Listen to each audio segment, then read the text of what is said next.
Espiritu Santo. I-respect natin ang birthday ni Ate Amor. Lord, thank you for the blessing. Thank you for sa lahat. Lord, salamat po na nananyahan kami ni Amor.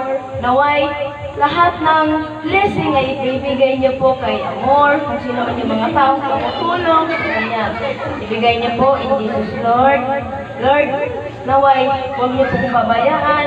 Gabayan niyo po lahat ng pamilya ni Ate Amor, lahat ng kamag-anak. At lalong-lalo na ang mga anak niyo po. Gabayan niyo po lahat. Lord, sana sa araw na ito yung the best na araw ni Lord Elisa Hayag. Yun yung the best na ni-wish niya po sa inyo na thank you lahat. Salamat sa mga anak niya, nagawa niya lahat ng wish niya sa buhay. Thank you Lord for all the blessing. Thank you Lord in Jesus' name. Amen.